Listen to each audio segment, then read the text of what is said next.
Hello students, welcome back to the Smart Box. आज हम लोग यहाँ पर देखने वाले हैं 10th स्टैंडर्ड का एक बहुत ज़्यादा इम्पॉर्टेंट वीडियो। जैसे कि आप देख सकते हैं कि this is a last minute revision. Okay, इसके अंदर हम जो है पेपर पैटर्न डिस्कस करने वाले हैं कि हमारे साइंस वन का जो पेपर पैटर्न है वो किस तरह से बोर्ड एग्जामिनेशन में सेट हुआ है और उसके अंदर जो भी इम्पॉर्टेंट क्वेश्चंस पूछ सकते हैं वो हम यहाँ पर आपको बताएंगे। क्योंकि अगर आपको पता ही नहीं है कि क्वेश्चन किस तरीके से आने वाले हैं तो आपने चाहे पूरा ही टेक्स्ट बुक रट लिया हो, लेकिन क्वेश्चन कैसे आने वाले हैं वो अगर नहीं पता है तो आपसे जो है पेपर्स के अंदर मिस्टेक हो सकती है। तो अगर हमें स्टार्टिंग से पता है कि हमारे क्वेश्चंस जो है वो कैसे आने वाले हैं तो हमारे लिए जो है बहुत ज़्यादा आसानी होगी। ये वीडियो लास्ट तक देखना है क्योंकि बहुत सारे ऐसे इंपॉर्टेंट क्वेश्चन हैं जो 5 मार्क के लिए, 3 मार्क के लिए, एमसीक्यूज़ के लिए, डिफरेंस बिटवीन के लिए जो है पूछ सकते हैं। और उसके अंदर एक छोटे मोटे सजेशन भी रहेंगे कि ये टाइप के क्वेश्चन या फिर यही क्वेश्चन उसके अंदर जो है पूछ सकते हैं। Okay students, so let's start. Our first question will be of MCQ. Question number 1A जो होगा हमारा वो किसका होगा? एमसीक्यू का होगा। ये हमारे क्वेश्चन जो होंगे 5 मार्क्स के होंगे और इसके अंदर आपको 5 एमसीक्यूज़ जो है वो पूछे जाएंगे। ठीक है, अब ये जो 5 एमसीक्यू है यहाँ पर आपको आंसर कैसे लिखना है मैं आपको बता देता हूँ कि एज ए इन्विजिलेटर मैंने देखा है कि बहुत सारे बच्चे जो है क्वेश्चन नंबर सिर्फ लिखने के बजाय पूरा ये राइट द करेक्ट अल्टरनेटिव ये लिखते हैं, फिर पूरा क्वेश्चन लिखते हैं, फिर फिल इन द ब्लैंक्स में मार्क करते हैं। तो ऐसा मत कीजिए क्योंकि आपको जो है सिर्फ 15 मिनट एक्स्ट्रा दिया जा रहा है। तो आपको जो है अपना टाइम जो है सेव करना है। कम से कम 10 मिनट जो है आप वेस्ट कर देते हैं क्वेश्चन लिखने में। ठीक है, तो आपको मैं बता देता हूँ कैसे लिखना है। क्वेश्चन नंबर 1A जो है आपको क्वेश्चन नंबर के बॉक्स में लिखना है। ठीक है, उसके नीचे जो यहाँ पे मार्जिन होगा वहाँ पर आपको 1 ऐसा या फिर जो भी लिखा हो वो लिख करके ऑप्शन ए या ऑप्शन बी या ऑप्शन सी जो भी होगा वो लिख करके जो भी ऑप्शन में दिया हुआ है वो लिखना है सिर्फ, बस। ठीक है, जैसे यहाँ पर मैं बी लिख दूँ और ये लिखना है। ठीक है, तो यहाँ पर ये सारी चीज़ें आपको इस तरह से करनी है। Question number 1 will be your MCQ question जो कि आपको कितने मार्क्स के लिए आने वाला है? 5 मार्क्स के लिए आने वाला है। ठीक है, और आपको कैसे लिखना है वो भी आपको मैंने बता दिया है। So reading a question will be taking 30 seconds, thinking about the answer will be taking 30 seconds and writing it will be included in it. So आपको सिर्फ 5 मिनट अपना जो है देना है किसके अंदर? एमसीक्यूज़ के अंदर। 5 मिनट में आपका एमसीक्यूज़ जो है वो कंप्लीट हो जाना चाहिए, not more than that. Okay, आगे बढ़ते हैं हमारे सेकंड क्वेश्चन की तरफ। सेकंड क्वेश्चन जो है हमारा वो किस बारे में है? Question number 1B। Question number 1B जो है ना वो भी हमारे कितने मार्क्स का है? 5 मार्क्स का है। अब इसके अंदर जो है ना 5 क्वेश्चन रहेंगे, पाँचों जो है वो कंपलसरी क्वेश्चन रहेंगे। ठीक है, उसके अंदर आपको ऑप्शंस नहीं दिए जाएंगे। देख सकते हैं आपके this part contains 5 different types of objective question for 1 mark each. All question will be different types of question are. वो डिफरेंट टाइप्स ऑफ क्वेश्चन जो है नीचे आपको लिख के दिए गए हैं। पहला हो सकता है ऑड मैन आउट, जैसे कि आपको जो है ऑड मैन आउट्स में दे सकते हैं कि मिरर्स वगैरह के बारे में दे सकते हैं, लेंस वगैरह के बारे में दे सकते हैं, और जो बहुत सारे odd man outs in general आपको जो है वो दे सकते हैं। एलिमेंट्स के बारे में दे सकते हैं। ठीक है, पीरियोडिक टेबल वाले चैप्टर्स की तरह, ग्रेविटेशनल वाले चैप्टर्स की तरह, है ना। तो उसके अंदर बहुत सारे जो भी ऑड मैन आउट थिंग्स है वो आपको उसके अंदर दे सकते हैं। दूसरा है को रिलेट। को रिलेट जो है आपको ऐसा आता है कि भाई कॉनकेव लेंस जो है नियर साइटेडनेस फिर वो ऐसा बना रहेगा, और कॉन्वेक्स लेंस जो है वो ऐसा, फिर यहाँ पे जो है ब्रैकेट दिया रहेगा, यहाँ पे लिखा हुआ रहेगा, तो आपको यहाँ पर आंसर लिखना है। ऐसे टाइप का क्वेश्चन जो है वहीं पर आ सकता है। ठीक है, नेक्स्ट जो है मैच द पेयर्स आ सकते हैं। मैच द पेयर्स में केमिस्ट्री के क्वेश्चंस जो है वो ज़्यादातर जो है आ सकते हैं। जैसे कि हो गया हमारा आपको जैसे पूछ सकता है कि ये कॉम्बिनेशन रिएक्शन है या फिर डबल डिस्प्लेसमेंट रिएक्शन है, डिस्प्लेसमेंट रिएक्शन है, एक्सोथर्मिक है, एंडोथर्मिक है ना। तो वो सारे क्वेश्चंस जो है वो ज़्यादा एक्सपेक्टेड है इसके अंदर। ट्रू और फॉल्स के अंदर जो है आपको रिफ्रैक्शन और रिफ्लेक्शन टाइप्स के जो भी क्वेश्चन है वो ज़्यादातर जो है पूछने के चांसेस हैं। मोटर्स वगैरह के पूछ सकते हैं, और आपको जो है जो भी ये रहते हैं लॉज वगैरह रहते हैं वो डाल सकते हैं, उसमें हेर फेर करके डाल सकते हैं। तो उसमें आपको सिर्फ ट्रू और फॉल्स लिखना है कि ट्रू है या फॉल्स। बस। नेक्स्ट जो है गिव नेम्स और मॉलिक्यूलर फार्मूला, ये जो है हमारा कार्बन कंपाउंड चैप्टर जो है उसके अंदर IUPAC नेम और ये सारी चीज़ें जो है वो सारी चीज़ें इसके अंदर 1 मार्क्स के लिए हमें जो है पूछ सकता है। Next will be a flow chart. Flow chart again will be as correlation, वो भी हमें पूछ सकता है। अब यहाँ पर जो है इसके अंदर ऑप्शंस आपको नहीं दिए जाएंगे, ऑप्शन सिर्फ क्वेश्चन नंबर 1A में ही है MCQ में, उसके अलावा कहीं पर भी ऑप्शन नहीं है। तो क्वेश्चन नंबर 1B के लिए आप रेडी रहिए। 5 ऐसे क्वेश्चन आएंगे जो 1 मार्क ईच रहेगा और आपको जो है सारे ही क्वेश्चन जो है अटेम्प्ट करने हैं और सारे डिफरेंट टाइप्स के क्वेश्चन होंगे। कोई भी ऐसा नहीं होगा कि सेम क्वेश्चंस आपको दे दिए जाए, आपको हर एक क्वेश्चन 5 में से हर एक क्वेश्चन जो है वो अलग अलग टाइप के क्वेश्चंस होंगे। Next is our question number 2A।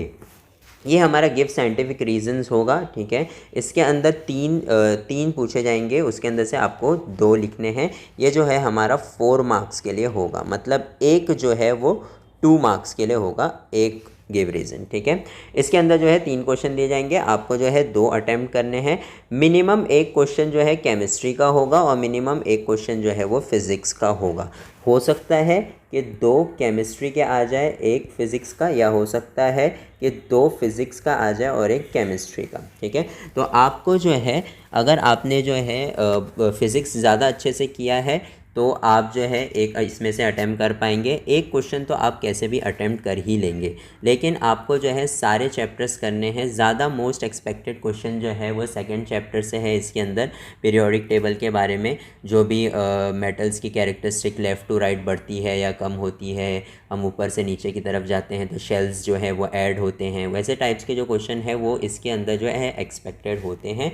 और जो है गिव रीज़न में जो है ज़्यादातर जो है first, second, third, fourth chapter से ही पूछा जाता है, बिकॉज आगे वाले चैप्टर्स जो है वो डिफरेंट क्वेश्चंस के लिए फ़िक्स हैं। उनके जो मार्क्स हैं, उनके जो क्वेश्चंस है वो डिफरेंट क्वेश्चंस के लिए फ़िक्स है। तो गिव रीज़न वगैरह जो है आपको पहले 5 चैप्टर में से पूछे जा सकते हैं। आप जो है पहले 5 चैप्टर के जो भी गिव रीजंस हैं उनको थोड़ा आप अच्छे से करिएगा। बाकी के हैं अगर आप उसको नॉर्मली भी कर लेते हैं तो चलेगा, लेकिन पहले 5 चैप्टर गिव रीजंस के लिए बहुत ज़्यादा इम्पॉर्टेंट है, ठीक है। इसके अंदर है आपको 3 से 4 पॉइंट्स आपको लिखने ही हैं, ठीक है। 4 पॉइंट्स कंपलसरी है। आपको देयरफॉर वाला पॉइंट जो है वो काउंट नहीं होता है, बट अगर आपका आंसर जो है कंप्लीट नहीं होता है तो हेंस या देयरफॉर वाला जो भी आपका चौथा पॉइंट होगा आप उसके अंदर ऐड कर सकते हैं, ठीक है। Question number 2B will be a different question. यहाँ पे 3 क्वेश्चन आपको करने हैं। ये क्वेश्चन हमारा 6 मार्क्स का होगा, एक क्वेश्चन जो होगा वो 2 मार्क का होगा, ठीक है। अब यहाँ पे जो है वापस से क्वेश्चन नंबर 1B की तरह ही क्वेश्चन नंबर 2B है। इसके अंदर भी आपको जो है केमिस्ट्री के 2 क्वेश्चन और फिज़िक्स के 2 क्वेश्चन एटलीस्ट जो है वो पूछे जा सकते हैं, 2-2, ठीक है। तो यहाँ पर आपको न्यूमेरिकल्स आएंगे। न्यूमेरिकल्स जो हैं हीट चैप्टर के अंदर हैं, रिफ्रैक्शन ऑफ लाइट के अंदर हैं, लेंसेज के अंदर हैं, ठीक है। और जो है ये 3-4 चैप्टर जो है वो थोड़े से इंपॉर्टेंट है, फर्स्ट चैप्टर में भी है और लास्ट चैप्टर में भी है। तो ये 5-6 जो चैप्टर्स हैं वो थोड़े से इंपॉर्टेंट हैं अकॉर्डिंग टू द न्यूमेरिकल्स, वो आपको इसके अंदर पूछे जा सकते हैं, ठीक है। नेक्स्ट है अपना laws and define and principles. ये सारी जो है वो जो है पूछे जा सकते हैं किसके अंदर, यहाँ पर जो है पूछे जा सकते हैं जैसे कि आपको फर्स्ट चैप्टर में है केपलर्स लॉ। केपलर्स लॉ जो है बहुत ज़्यादा इंपॉर्टेंट है। अगर केपलर्स लॉ पूछा गया तो फिर उसके अंदर आपको जो है डायग्राम भी बनाना है। तो केपलर्स लॉ जो है क्वेश्चन नंबर 2B में एक्सपेक्टेड है, पूछ सकता है आपको, ठीक है। फिर उसके बाद आगे बढ़ते हैं हम पीरियोडिक लॉज के बारे में, पीरियोडिक टेबल्स के बारे में, डॉबर्नियर स्ट्राइट के बारे में। ये सारे जो इनके जो रूल्स हैं, इनके जो प्रिंसिपल हैं, ये अगर ये क्वेश्चन में पूछा जाता है तो आपको इनके एक एक एग्जाम्पल्स जो है वो लिखने हैं, ठीक है। इसी में अगर हम आगे बढ़ते हैं तो शॉर्ट नोट्स है। शॉर्ट नोट्स जो है आपको छोटी मोटी चीज़ों पे पूछ सकता है, जैसे हो गया हमारा आप डॉबर्नियर स्ट्राइट के बारे में एक शॉर्ट नोट लिख दो, या फिर लेटेंट हीट वगैरह के बारे में लिख दो, एनोमलस बिहेवियर ऑफ वाटर। ये सारे जो क्वेश्चंस हैं वो शॉर्ट नोट्स के अंदर पूछ सकते हैं। केमिकल रिएक्शंस में आपको पूछेगा कि आपको जो है केमिकल रिएक्शन बैलेंस करने आना चाहिए, वो इसके अंदर आपको पूछ सकता है। अगर वैसा आया तो आपको उसके स्टेप्स भी लिखने हैं स्टूडेंट्स, ये याद रखिएगा, ठीक है। Complete the flow chart. अब ये फ्लो चार्ट जो है वो आपको किसी में भी दे सकते हैं, ठीक है। Give difference between. Difference between तो बहुत बहुत सारे हैं, कॉनकेव लेंस कॉन्वेक्स लेंस के बीच में हो गया, नियर साइटेडनेस फार साइटेडनेस के बीच में हो गया, फिर और भी बहुत सारे हैं, एंडोथर्मिक एक्सोथर्मिक रिएक्शन के बारे में हो गया, डिस्प्लेसमेंट डबल डिस्प्लेसमेंट रिएक्शन, इन दोनों मतलब जो भी कंपैरिजन वाले चैप्टर्स हैं ज़्यादातर उसी के अंदर से पूछ सकते हैं। ठीक है, जैसे मेंडलीव पीरियोडिक टेबल हो गया और फिर मॉडर्न पीरियोडिक टेबल हो गया, इन दोनों के बीच का भी डिफरेंस पूछ सकते हैं। तो ये सारे डिफरेंस वाले चैप्टर्स हैं। ठीक है, फिर नेक्स्ट है right properties characteristics uses advantages effects, है ना। तो ये जो है डीमेरिट्स मेरिट्स भी इसके अंदर आ सकते हैं कि पीरियोडिक टेबल का मेरिट्स बताओ या पीरियोडिक टेबल का डीमेरिट्स बताओ, मॉडर्न पीरियोडिक टेबल के मेरिट्स बताओ। ये सारी चीज़ें जो है इसके अंदर पूछ सकते हैं। और भी चैप्टर्स के क्वेश्चन जो है इसके अंदर आ सकते हैं कि इसका इफेक्ट क्या होता है, उसका इफेक्ट क्या होता है, वो सारी चीज़ें। ठीक है, अब ये जो है नेक्स्ट गिव एग्जाम्पल्स, यानी कि आपको जो है बहुत सारे क्वेश्चंस दे सकते हैं जिसके अंदर आपको उनके एग्जाम्पल्स लिखने हैं। जैसे एंडोथर्मिक के 2 एग्जाम्पल्स लिख दो रिएक्शन, एक्सोथर्मिक के 2 रिएक्शन लिख दो, सब्लिमेशन रिएक्शन, ये सारी चीज़ों के जो भी हैं उसके अंदर आपको रिएक्शंस लिखने हैं। अब हमारा जो चैप्टर है जिसके अंदर आपको जो है बहुत सारे मेथड्स बताए गए हैं गैंग पार्टिकल्स को अलग करने वाले, वो भी इसके अंदर जो है आपको पूछ सकते हैं क्वेश्चन नंबर 2B में। तो क्वेश्चन नंबर 2B हमारा थोड़ा सा ट्रिकी होगा। क्वेश्चन नंबर 2A जो है वो इजी हो सकता है, लेकिन क्वेश्चन नंबर 2B जो है वो थोड़ा सा ट्रिकी होगा। तो ये सारे चैप्टर्स पे आपको थोड़ा सा ज़्यादा ध्यान देना है। क्वेश्चन नंबर 3 पे आ जाते हैं। तो ये क्वेश्चंस जो होंगे हमारे पास जो है 8 क्वेश्चन पूछे जाएंगे, जिसके अंदर से हमको 5 अटैम्प्ट करने हैं। Each question will be of 3 marks. तो टोटल जो है ये कितने मार्क्स का हो जाएगा, 15 मार्क्स का हो जाएगा। इसके अंदर 4 जो है केमिस्ट्री से होंगे और 4 जो क्वेश्चन है वो फिज़िक्स से होंगे। ठीक है, तो सबसे पहले give explanation using the given statement. आपको एक स्टेटमेंट दिया जाएगा और आपको उस स्टेटमेंट को क्या करना है, एक्सप्लेन करना है। जैसे आपको जो है डॉबरनियर्स ट्रायड का दे देगा और बोलेगा इसको एक्सप्लेन करो। आपको जो है न्यूलैंड्स ऑक्टेव्स का दे देगा, बोलेगा इसको एक्सप्लेन करो। ये सारी चीज़ें जो है आपको बोल सकती है एक्सप्लेन करने के लिए। ठीक है, सेकेंड जो है suggestion and remedies measure. Okay, अब यहाँ पर आपको जो है इस तरह से क्वेश्चन पूछे जा सकते हैं कि भाई अगर कोई इंसान है जिसको दूर का दिखाई नहीं दे रहा है तो आप उसको कैसे हेल्प कर सकते हो। तो आपको बताना है कि दूर का दिखाई नहीं दे रहा है तो उसको जो है नियर साइटेडनेस की बीमारी है, उसको उसमें कौन सा लेंस आपको यूज़ करना चाहिए, कितना पावर आपको यूज़ करना चाहिए लेंस का, ये सारी चीज़ें जो है इस तरह के क्वेश्चन में आ सकती है। एक्सप्लेनेशन ऑफ द डायग्राम, लियो मियो हियो वाला जो जैसे डायग्राम है हाई अर्थ ऑर्बिट और लो अर्थ ऑर्बिट आर्टिफिशियल सैटेलाइट के अंदर जो आंसर है वो पूछ सकता है। केपलर्स लॉ पूछ सकता है। आपको जो है डायग्राम बना करके दिया जाएगा, डायग्राम के अंदर नेमिंग्स जो है वो नहीं दी जाएंगी और आपको बोलेगा कि नेमिंग्स दो और उसे जो है एक्सप्लेन करो। कंप्लीट द टेबल और चार्ट, यहाँ पर ये भी पूछ सकते हैं, जैसे फ्लो चार्ट वगैरह होता है उसको कंप्लीट करने के लिए आपको पूछा जा सकता है। Explain with the help of examples, इसके अंदर रिएक्शंस वगैरह आना जो है इम्पॉर्टेंट है। और जो भी हमारे क्वेश्चन नंबर चैप्टर नंबर 2 में जो भी डॉबरनियर ट्रायड्स ये सारी चीज़ें हैं, ये सारी चीज़ें इसके अंदर आ सकती हैं क्योंकि एग्जाम्पल्स हम उन्हीं चीज़ का दे सकते हैं। ठीक है, सॉल्व न्यूमेरिकल्स आ सकते हैं, बड़े वाले न्यूमेरिकल्स इसके अंदर आ सकते हैं, जैसे रिफ्रैक्शन ऑफ लाइट हो गया, पावर हो गया, मैग्नीफिकेशन हो गया, वो सारी चीज़ें फाइंड करने के लिए। फिर हीट वाले जो है आ सकते हैं, वो सारे क्वेश्चंस इसके अंदर आ सकते हैं। कंप्लीट द डायग्राम में अगेन आपको जो है मोटर्स वगैरह के जो डायग्राम है और वो सारी चीज़ें जो है आपको हाफ दी रहेगी, आपको उसको कंप्लीट करना है। सर्किट डायग्राम जो है आपको पूछ सकता है। तो ये सारी चीज़ें जो है इसके अंदर आएंगी। आंसर बेस्ड ऑन फिगर्स, अब ये भी है, आपको फिगर बना के दे दिया जाएगा और उसके नीचे हो सकता है कि आपको उस पर क्वेश्चन पूछा जाए कि ये जो फिगर है इसके अंदर क्या हो रहा है, ये कौन सा रिएक्शन है या इसको कंप्लीट करो। वो सारे क्वेश्चन जो है आपको इस टाइप के क्वेश्चन में पूछ सकते हैं। राइट आंसर्स विथ एक्सप्लेनेशन, ये इन डिटेल वाले आंसर्स हैं। लॉज थियरीज़ ये सारी पूछ सकते हैं। कंप्लीट द पैराग्राफ, ये ज़्यादातर साइंस 2 में पूछा जाता है। ठीक है, तो ये जो 11 टाइप के क्वेश्चन है इसके अंदर से कोई भी 8 क्वेश्चन आएंगे। सारे क्वेश्चन जो है अलग अलग रहेंगे और इसी में से रहेंगे, याद रखिए। और आपको है कितने अटैम्प्ट करने हैं, 5 अटैम्प्ट करने हैं इसके अंदर से, 3 marks each. Total will be the 15 marks question, that will be question number 3। Okay, तो आपको ये चीज़ जो है याद रखनी है। जो भी मैंने क्वेश्चंस आपको बताया है वो एक बार आप प्लीज़ रेफ़र करके जाइएगा। ठीक है, नेक्स्ट जो है हमारा लास्ट क्वेश्चन है, that is question number 4, answer the following. इसके अंदर 2 क्वेश्चंस रहेंगे, एक केमिस्ट्री का और एक फिज़िक्स का क्वेश्चन रहेगा। उसमें से आपको कोई भी एक अटैम्प्ट करना है, वो रहेगा 5 मार्क्स के लिए। That is your answer in detail. Okay, आपको सिर्फ एक अटैम्प्ट करना है। यहाँ पर हमको क्या क्या पूछ सकता है ये मैं आपको बता देता हूँ।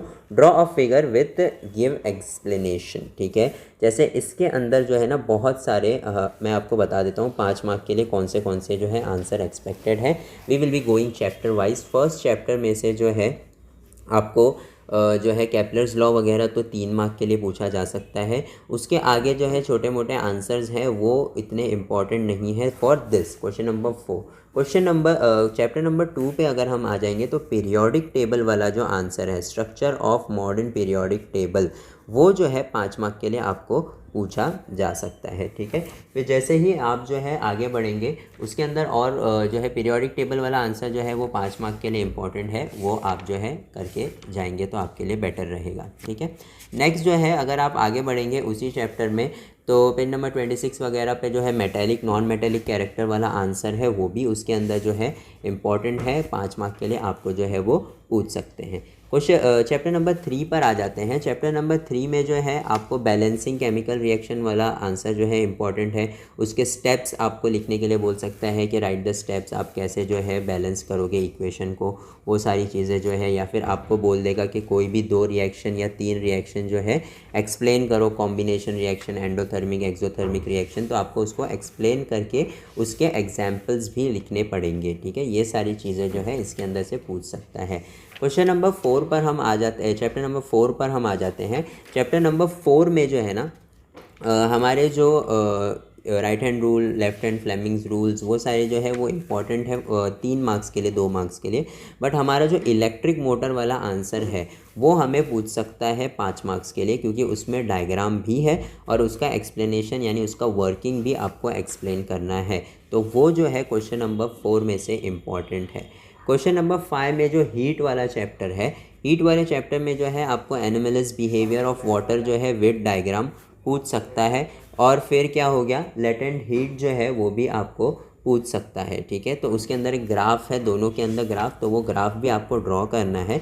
उसके लिए आपको ग्राफ पेपर अलग से नहीं मिलेगा, बस आप जो है उसको उसी के अंदर पेपर के अंदर जो है ड्रॉ कर सकते हैं, ठीक है।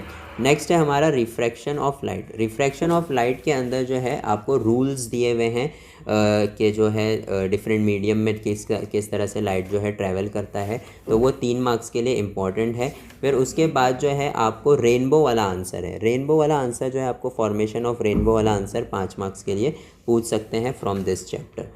क्वेश्चन चैप्टर नंबर 7 जो है, क्वेश्चन नंबर 7 जो है लेंसेज है। लेंसेज बहुत इंपॉर्टेंट है 5 मार्क्स के आंसर्स के हिसाब से। इसके अंदर जो है आपको आइज़ वाला आंसर है, human I and working of its lens, वो वाला जो आंसर है वो डेफिनेटली 5 मार्क्स के लिए पूछ सकते हैं। उसके अंदर आपको जो है पूरा आंसर लिखना है और उसके साथ डायग्राम भी ड्रॉ करना है कंस्ट्रक्शन ऑफ ह्यूमन आई का, ठीक है।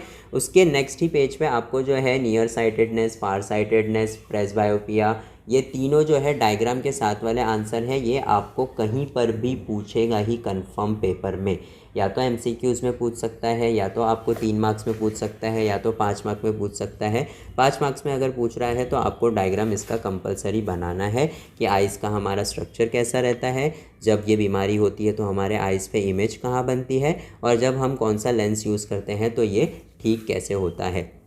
5 मार्क्स के लिए आपको जो है यूजेस ऑफ कॉन्केव लेंस और कॉन्वेक्स लेंस भी पूछ सकते हैं, but that is not so important. Metallurgy chapter में जो है बहुत सारे ऐसे आंसर्स हैं जो 5 मार्क्स के लिए पूछे जा सकते हैं। उसके अंदर जो है हमारा बेसिक प्रिंसिपल ऑफ मेटलर्जी में सेपरेशन बेस्ड ऑन ग्रेविटेशन में जो भी आता है, जैसे विल्फी टेबल हो गया, हाइड्रोलिक सेपरेशन हो गया, मैग्नेटिक सेपरेशन हो गया। मैग्नेटिक सेपरेशन जो है बहुत बार बोर्ड एग्जाम में पूछ चुका है 5 मार्क्स के लिए, तो वो एक तरह से इम्पॉर्टेंट है, और हाइड्रोलिक सेपरेशन भी इम्पॉर्टेंट है। उसके आगे जो लीचिंग वगैरह है वो सारे छोटे हैं, तो वो उनका इतना ये नहीं है कि पूछ सकते हैं कि नहीं। बट एक्सट्रैक्शन ऑफ एल्यूमिनियम जो है ये आपको पूछ सकते हैं, या तो इसका डायग्राम देंगे और आपको बोलेंगे एक्सप्लेन करो, या तो फिर आपको जो है पूरा आपको खुद से ही लिखना पड़ेगा कि इलेक्ट्रोलाइटिक रिडक्शन ऑफ एल्यूमिनियम आप बता दो, तो वो आपको पूरा जो है बताना पड़ेगा। ये था हमारा 8th चैप्टर था मोस्ट इम्पॉर्टेंट। कार्बन कंपाउंड के अंदर भी बहुत सारे हैं, लेकिन कार्बन कंपाउंड में से कोई भी 5 मार्क्स वाले आंसर्स जो है वो एक्सपेक्टेड नहीं है। तो आप जो है इसके अंदर से IUPAC नेम, वो सारे इंपॉर्टेंट कंपलसरी क्वेश्चन है वो पूछता ही है एग्जामिनेशन में, तो वो सारी चीज़ें जो है आप कर सकते हैं। नेक्स्ट जो है हमारा लास्ट चैप्टर है, that is 10th chapter. 10th chapter में जो है ना आर्टिफिशियल सैटेलाइट क्या होता है, ये आपको जो है 3-4 मार्क्स के लिए पूछ सकता है। Need and importance of mission, space mission, ये भी आपको 5 मार्क्स के लिए हो सकता है, पूछ ले, ठीक है। उसके बाद जो है इसी के अंदर हियो मियो लियो जो मैं बोल रहा था, high earth orbit, medium earth orbit, low earth orbit, जो है ये भी आपको 5 मार्क्स के लिए पूछ सकता है। तो इसके अंदर आपको जो है डिस्टेंस याद रहना बहुत ज़्यादा ज़रूरी है कि कितना डिस्टेंस रहेगा तो उसको हाई अर्थ और अर्थ ऑर्बिट बोलेंगे, कितना डिस्टेंस रहेगा तो मीडियम, और कितना रहेगा तो लो। इसका जो है आपको डायग्राम जो 3 मार्क का है, डायग्राम कंप्लीट करने वाला आंसर, उसके अंदर भी आपको ये पूछ सकते हैं। और एट दी एंड जो है सैटेलाइट लॉन्च व्हीकल, इसरो का जो PSLV वाला आंसर है वो बहुत ज़्यादा इम्पॉर्टेंट है। आपको उसका स्ट्रक्चर पूछ सकते हैं, आपको उसका जो है वर्किंग पूछ सकते हैं, लॉन्च कैसे होता है वो पूछ सकते हैं। तो वो पेज नंबर 140 पे जो आपके टेक्स्ट बुक में आंसर है वो बहुत ज़्यादा इम्पॉर्टेंट है, उस पर ज़्यादा ध्यान दे करके आपको जाना है। तो ये सारे जो है हमारे 5 मार्क्स वाले क्वेश्चन में आपको जो है पूछ सकते हैं। सारे 7 points different, 7 different types of question जो भी है वो इसके अंदर ही कवर होते हैं। तो ये जो आपके 4 मार्क्स वाले क्वेश्चन, 5 मार्क्स वाले क्वेश्चन जो आपको क्वेश्चन नंबर 4 में पूछे जाने वाले हैं, उनकी एक छोटी सी लिस्ट थी। इन चीज़ों को अगर आप अभी लास्ट मोमेंट पे भी एक बार रिवाइज़ कर ले तो आपका कल का पेपर जो है बहुत ही अच्छे से जा सकता है। तो आई होप आपको ये वीडियो जो है अच्छी लगी हो। अगर आपको इसके अंदर कुछ भी डाउट है तो आप नीचे कमेंट कर सकते हैं, we will be answering your comment as soon as possible. और अगर आपको ये वीडियो अच्छा लगा हो तो अपने दूसरे 10th स्टैंडर्ड के फ्रेंड्स के साथ ज़रूर शेयर करिएगा, ताकि पेपर पैटर्न कैसे आने वाला है कल के पेपर में एटलीस्ट उनको वो पता चल जाए। तो अगर आपको ये वीडियो अच्छी लगी हो तो अपने फ्रेंड्स के साथ शेयर ज़रूर करिएगा, लाइक करना मत भूलिएगा। और अगर आप एक न्यू व्यूवर हैं तो do not forget to subscribe our channel. Thank you for watching the Smart box.